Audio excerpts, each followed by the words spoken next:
नमस्कार विद्यार्थी मित्रांनो, आदिवासी विकास विभाग चौकीदार गट ड चा 28 जुलैचा पहिल्या शिफ्टचा पेपर झालेला आहे आणि याच्यामध्ये जे प्रश्न विचारले होते ते मागच्या व्हिडिओमध्ये जवळजवळ 20 पेक्षा जास्त प्रश्न आपण बघितलेले आहे आणि आजच्या व्हिडिओमध्ये जवळजवळ 15 पेक्षा जास्त प्रश्न बघणार आहोत.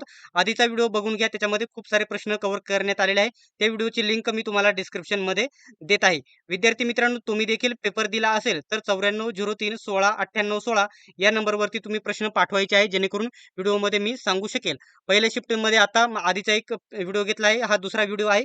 आता दुसऱ्या शिफ्टचे पेपर आपण नेक्स्ट व्हिडिओमध्ये आपण बघणार आहोत. त्यासाठी चॅनलला सबस्क्राईब करणे गरजेचं आहे. ठीक आहे. आता इथे बघूयात आपण ती माहिती. या ठिकाणी प्रश्न बघण्याच्या अगोदर छोटी महत्वाची माहिती सांगून घेतो. आदिवासी विकास विभाग चौकीदार गट ड च्या परीक्षेसाठी सर्वात बेस्ट पुस्तक स्मार्ट स्टडी नांदेड यांनी लॉन्च केलेले आहे. हे पुस्तक फक्त चौकीदार पदभरतीसाठी नाही, तर इतर येणाऱ्या गट ड च्या परीक्षेसाठी तुम्हाला सर्व स्पर्धा परीक्षांसाठी फायद्याचे ठरणार आहे.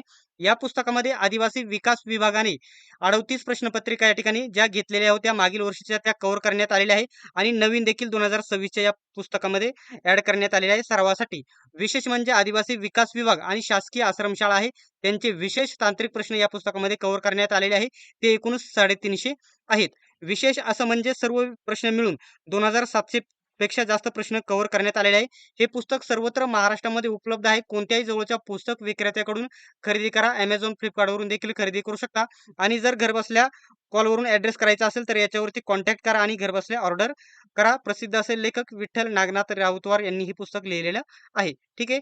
आता या ठिकाणी जे प्रश्न उत्तरे काय विचारण्यात आलेले आहेत ती आपण प्रश्न इथे बघणार आहोत. ठीक आहे. पहिला प्रश्न असा विचारला होता की माजुली बेट कोणत्या नदीवर आहे? कोणत्या नदीवर आहे माजुली बेट? तर ब्रह्मपुत्रा नदीवरती आहे. ठीक आहे. ती आसाम राज्यामध्ये आहे, भारतातील. ठीक आहे. दुसरा प्रश्न मागच्या व्हिडिओमध्ये देखील घेतला होता. LICची CEO आणि MD कोण आहे? CEO म्हणजे मुख्य कार्यकारी अधिकारी कोण आहेत? तर या ठिकाणी मागच्या व्हिडिओमध्ये याचं उत्तर वेगळं होतं. आता दोन्ही MD आणि CEO विचारलं तर वेगळं उत्तर येतं. ठीक आहे. ते सिद्धार्थ मोहंती उत्तर येत होतं आणि आता नक्की विद्यार्थी कोणते पर्याय होते ते विद्यार्थ्यांना आठवत नाही. त्याच्यामुळे या ठिकाणी बघू शकता दोराईजी मुस्वामी हे होते आणि सिद्धार्थ मोहंती हे देखील याचं उत्तर असू शकतं, कारण पर्याय विद्यार्थ्यांना आठवत नाही. ठीक आहे.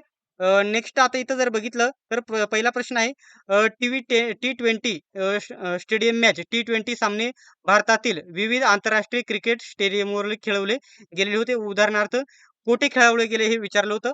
तर नरेंद्र मोदी स्टेडियम अहमदाबाद येथे खेळवला गेला होता. त्याच्यानंतर चिन्नास्वामी बेंगळुरू मलबर्न क्रिकेट मैदान येथे देखील खेळवला गेला होता. तर कोठे खेळवला गेला होता असा प्रश्न विचारला होता. कोणता पर्याय असेल ते विद्यार्थ्यांनाच माहीत, परंतु अशी उत्तरे आहेत. ठीक आहे. चौथा प्रश्न, जजिया कर कोणी रद्द केला? तर मुघल सम्राट यांनी रद्द केला. मुघल सम्राट अकबर यांनी रद्द केला 1964 मध्ये. नेक्स्ट प्रश्न, आत्मीय सभा कोणी स्थापन केली? तर राजा राममोहन रॉय यांनी स्थापन केली 1815 मध्ये. नंतर कलम 17 आर्टिकल कशाशी संबंधित आहे? तर अस्पृश्यता निवारण शी संबंधित आहे कलम 17. ठीक आहे. वाडी वंशाची लढाई जी आहे ती कोणत्या वर्षी झाली? तर 1760 मध्ये ब्रिटिश आणि फ्रेंच यांच्यामध्ये चालू होती. ती झालेली होती. झाली 1760 मध्ये झाली ब्रिटिश आणि फ्रेंच यांच्यामध्ये. त्याच्यानंतर आठवा प्रश्न आहे, ब्रिक्स शेर्पा परिषद कोठे झाली? तर नवी दिल्ली येथे झालेली आहे भारतामध्ये. 2026 ची पहिली बैठक जी आहे ती ब्राझिलिया 2000 मध्ये झाली. ब्राझिलिया तेच ब्राझील आहे. ठीक आहे.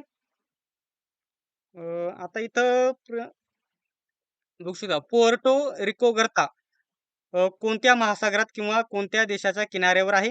तर अटलांटिक महासागरात आहे आणि पोर्टो रिको आणि अमेरिका देशाच्या किनाऱ्याजवळ हा आहे अटलांटिक महासागर. याचं योग्य उत्तर आहे. नेक्स्ट आहे, सर्वात कमी तरंग लांबी शॉर्ट टेस्ट काय असलेला रंग कोणता? तर जांभळा रंग हा आहे शॉर्टलिस्ट. नेक्स्ट आहे, हिंदी महासागरातील बेटे व देश कोणकोणते आहेत असं विचारलं होतं. तेथे कोणते पर्याय होते विद्यार्थ्यांना लक्षात राहिलेले नाही. तर बेटे आणि देश कोणते होते? तर मालदीव, मॉरिशस, से सेशेल्स, माडागास्कर, श्रीलंका, अंदमान आणि निकोबार बेटे होती. नेक्स्ट आहे, चुंबकीय प्रवाह म्हणजे मॅग्नेटिक फ्लक्स एककचे युनिट काय आहे? तर त्याचे वेबर वेब असे होते. ठीक आहे. नेक्स्ट आहे 13वा प्रश्न.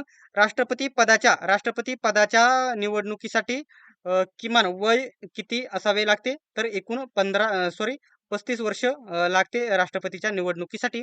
तर अजून एक प्रश्न माझ्या लक्षात नाही राहिला, तो टायपिंग. कर्करोग दिवस कोणत्या दिवशी साजरा केला जातो? असा प्रश्न विचारला होता. त्याचं देखील उत्तर माझ्या आता लक्षात नाही. परंतु हा प्रश्न होता, कर्करोग दिवस कोणत्या दिवशी साजरा केला जातो? तर नेक्स्ट व्हिडिओमध्ये आपण ते कव्हर करून घेऊयात. दुसऱ्या शिफ्टमध्ये कोणते प्रश्न विचारले होते ते देखील बघणार आहोत. ठीक आहे. सर्वांनी व्हिडिओ शेवटपर्यंत बघितल्याबद्दल आपण धन्यवाद. भेटूयात आपण नेक्स्ट व्हिडिओमध्ये आणि सर्वांनी सबस्क्राईब करा. सर्व रोजच्या शिफ्टचे प्रश्न येथे बघायला भेटणार आहेत.